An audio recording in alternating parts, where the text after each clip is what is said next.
Mon ex-petite amie m'a blâmé pour son infidélité. J'ai laissé sa propre mère devenir la conséquence. Je n'ai jamais cru que la trahison pouvait avoir une odeur, jusqu'à ce jour-là. Celle du café brûlé dans sa cuisine, mêlée au parfum bon marché qu'il prétendait détester, m'a suffi pour comprendre. Je n'ai rien dit.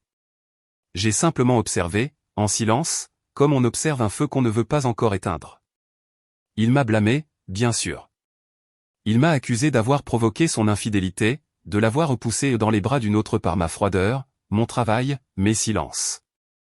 Ces mots-là, il les a prononcés sans honte, devant sa mère, assise en face de nous, les mains jointes comme pour prier que tout s'arrange.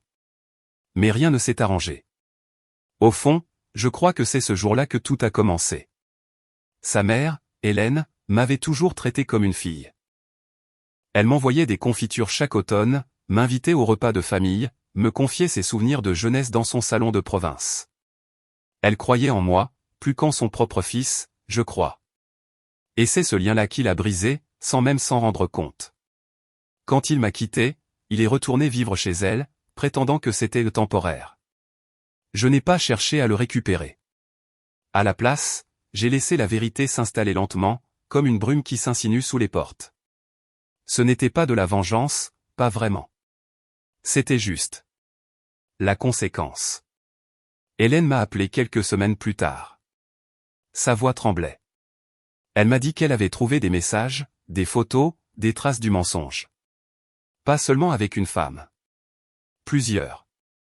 Des jeunes, des collègues, des inconnus. Elle n'a pas compris comment son fils avait pu devenir cet homme-là. Je n'ai rien eu à dire. J'ai simplement écouté. Peu à peu, leur relation s'est effondrée.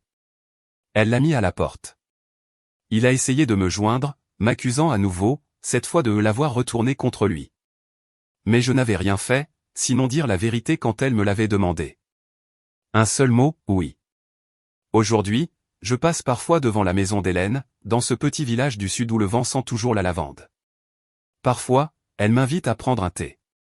Nous parlons du jardin, des saisons, des oiseaux. Elle ne parle jamais de lui. Moi non plus.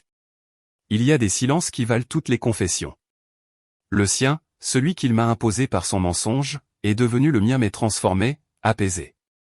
Et chaque fois que je regarde Hélène verser le thé avec ses gestes délicats, je me dis que certaines conséquences sont plus justes que toutes les vengeances. Et dans ce calme, je me sens enfin libre.